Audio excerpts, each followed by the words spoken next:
तीन सवाल में चर्चा के लिए आप सभी के सामने रखना चाहता हूं। पहला सवाल, सरदार पटेल के बहाने नेहरू तक बाबरी की चर्चा क्यों ले जाना चाहती है भारतीय जनता पार्टी? सरदार पटेल का बहाना है, सरदार पटेल के नाम पर दरअसल ये यात्रा निकाली जा रही है, सरदार पटेल का गुणगान समझा जा सकता है, लेकिन उसके बहाने पंडित नेहरू पर आक्रमण किया जा रहा है, आरोप लगाए जा रहे हैं और टारगेट किया जा रहा है। क्यों ये करना चाहती है भारतीय जनता पार्टी? दूसरा सवाल, क्या संविधान के मुद्दे पर चुनावी चोट खा चुकी भारतीय जनता पार्टी अब एक बार फिर हिंदुत्व के एजेंडे पर मुकाबला करना चाहती है? क्योंकि अब उत्तर प्रदेश के चुनाव होंगे, बंगाल के चुनाव होंगे, एक बार फिर हिंदुत्व के एजेंडे पर मुकाबला करने की कोशिश होगी। और तीसरा अहम सवाल, क्या नेहरू और कांग्रेस के सेक्युलरिज्म को बीजेपी तुष्टीकरण साबित करना चाहती है? बार बार यह कहा गया, उस दिन प्रधानमंत्री के भाषण में भी एमएमसी का जिक्र किया गया था कि कांग्रेस अब माओवादी मुस्लिम पार्टी बनती जा रही है। तो कहीं ना कहीं कांग्रेस और मुस्लिम ये एक साथ जोड़कर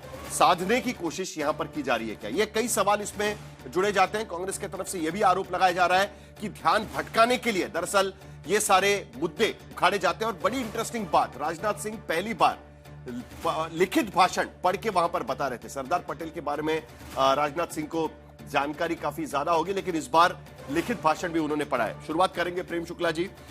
हिस्टोरिक तथ्य, ऐतिहासिक तथ्य और आज की राजनीति कहीं ना कहीं इसे जोड़कर पेश करने की कोशिश की जा रही है। जो आरोप यहां पर लग रहा है, कांग्रेस तो कह रही है कि ये इसमें तो तथ्य भी नहीं है, आप जो कहने की कोशिश कर रहे हैं। जी, सरदार पटेल के 150वीं जयंती के अवसर पर सरदार पटेल के जब हम उनके पुण्य कार्यों का उल्लेख करेंगे तो समकालीन राजनीतिज्ञों के साथ उनके विमर्श का स्वाभाविक तौर पर जिक्र होगा। और जो कह रहे हैं कि तथ्य नहीं है, तथ्य इससे बड़ा क्या होगा? स्वयं सरदार पटेल की पुत्री मणिबेन ने, जो the real inside story of Sardar Patel, the inside story of Sardar Patel Maniben Patels diary, उसके पृष्ठ क्रमांक 24 के अंतिम परिच्छेद में पहला ही वाक्य है, the differences between Nehru and Sardar Patel almost come to a breaking Nehru also raised the question of Babri Masjid, but Sardar Patel made it clear that the government could not spend any money for building a mosque. तो ये साफ तौर पर ये पहली line ही बता रही है कि श्रीमान जवाहरलाल नेहरू सरकारी खर्च पर बाबरी मस्जिद बनवाना चाहते थे। ये पहली लाइन स्पष्टता से कहती है और उस परिच्छेद में यह स्पष्ट किया गया है कि सरदार पटेल ने स्पष्टता से कहा कि सरकारी खर्च पर हम मस्जिद नहीं बना सकते, कोई मस्जिद नहीं बना सकते। तो सोमनाथ मंदिर का जो है हवाला दिया गया। तो श्री सोमनाथ मंदिर कैसे प्राइवेट ट्रस्ट द्वारा अर्जित 30 लाख रुपयों के चंदे से श्री सोमनाथ मंदिर का पुनर्निर्माण हुआ है, जिसके श्री जाम साहब जो हैं वो अध्यक्ष हैं और कन्हैयालाल मुंशी जी उसके उस ट्रस्ट के सदस्य हैं। यह पुनर्निर्माण किसी भी तरह के सरकारी खर्च से नहीं हुआ, यह स्पष्टता से कहा है। और जब आप इसी ऐतिहासिक डायरी के पृष्ठ क्रमांक 25 को पढ़ेंगे साहिल भाई, तो आप और आश्चर्यचकित हो जाएंगे। उसमें तो घनश्याम दास बिड़ला के हवाले से यह कहा गया है कि अगर जवाहरलाल नेहरू अगर महात्मा गांधी जैसे आध्यात्मिक व्यक्ति के संपर्क में नहीं आते तो उनका परिवार कब का मुसलमान कन्वर्ट हो गया होता। ये प्रेम शुक्ल या आदरणीय राजनाथ सिंह जी का आरोप नहीं है, ये मणिबेन पटेल की डायरी में घनश्याम दास बिड़ला जी सरदार पटेल से कह रहे हैं कि अगर महात्मा गांधी जैसे आध्यात्मिक व्यक्तित्व के संपर्क में, और मैं नहीं कह रहा हूं, आप कहें तो पढ़ के सुना दूं, पृष्ठ क्रमांक 25 का पहला पैराग्राफ है ये। पृष्ठ क्रमांक 25 पहले भी पढ़ा हुआ है। नेहरू जो है वो कहना तो सिर्फ घनश्याम दास बिरला को मणिबेन पटेल वहां पर कोट कर रही है। किसी के कहने पर आप ये सवाल उठाने की कोशिश कर रहे हैं कि अगर महात्मा गांधी के संपर्क में वो नहीं आते तो वो हो सकता है कि मुस्लिम बन जाते। ये घनश्याम दास बिरला का इन्फ्रेंस है। आप घनश्याम दास बिरला, मैं घनश्याम दास बिरला को उनका एक इन्फ्रेंस है, उनको ऐसा लगता था ये बात मणिबेन पटेल वहां पर कह रही है। मणिबेन पटेल ने जो कहा है वहां पर एक हिस्टोरियन है जी, सुनिए, तो एक हिस्टोरियन है इरफान हबीब, उनका यह कहना है कि why should Jawaharlal Nehru would build Babri मस्जिद व्हेन बाबरी मस्जिद वाज ऑलरेडी एग्जिस्टेड। आपको भी पता है कि बाबरी मस्जिद कब गिराई गई थी? एक फ्रॉड 6 दिसंबर 1992 को बाबरी मस्जिद का डिमोलिशन हुआ है। फ्रॉड है जी। नहीं, तो बाबरी मस्जिद जो गिराई गई अयोध्या में 6 दिसंबर 1992 को, वो क्या था? फ्रॉड पर वो क्या ढांचा था? 6 दिसंबर 1992 को जो बाबरी मस्जिद ढाई गई, वो क्या ढांचा आप था? यहाँ कहाँ ला रहे हैं? वो बाबरी ढांचा था, अरे मस्जिद नहीं थी। मेरे आंखों के सामने ढही है। मैं आपसे वही पूछ रहा हूँ, के सामने ढही वो है। गुंबद क्या था? प्रत्यक्षदर्शी वो मस्जिद क्या था? बाबरी मस्जिद गिराने को शौर्य दिवस मनाना चाहिए, आप ही के एक मंत्री राजस्थान के कह रहे थे, वो क्या था? अच्छा, बहुत अच्छा प्रश्न है, बहुत अच्छा प्रश्न है। इसका उत्तर सुनिएगा। आप मुझे बताइए, किसी मस्जिद में सूअर की मूर्ति हो सकती है क्या? किसी भी मस्जिद में सूअर की मूर्ति हो सकती है क्या? बताइएगा। बाबरी जो ढांचा था उसमें वराह देवता की सूअर की प्रकृति वाली मूर्ति थी। वहां वजू का किसी प्रकार का कुआं या तालाब नहीं था। वहां पर उस मस्जिद, जिसको आप मस्जिद कह रहे हैं, वहां कहीं पर भी मिंबर नहीं था। मस्जिद के लिए आवश्यक है वजू खाना, मस्जिद के लिए आवश्यक है मिंबर, और मस्जिद के लिए आवश्यक है कि वहां सूअर की प्रकृति ना हो। चूंकि मैं 1985 राजनाथ सिंह को यहाँ पर ये क्यों बोलना पड़ा, जरा बताइए मुझे, क्यों बोलना पड़ा राजनाथ सिंह को? अच्छा, ये बात क्यों बोलनी पड़ी? में उस बाबरी के कलंक को मिटते हुए देखा किताब 2001 में आई हुई है, निजलंगप्पा ने उस पर फॉरवर्ड लिखा हुआ है। आप मुझे बताइए कि आज राजनाथ सिंह इस बात को क्यों, इसका जिक्र क्यों कर रहे हैं? उसका जवाब दीजिए, उसके बाद अतुल लोंढे पाटिल के पास चलेंगे, क्योंकि मणिबेन पटेल कांग्रेस की सांसद रही है। बोलिए। सरदार पटेल की 150वीं जयंती होने के कारण सरदार पटेल द्वारा किए गए सत्कृत्यों की चर्चा होना स्वाभाविक है। जब आप जवाहरलाल नेहरू जी की 150वीं जयंती मनाएंगे तो आप जवाहरलाल जी के द्वारा किए गए कृत्यों पर चर्चा करेंगे कि नहीं करेंगे?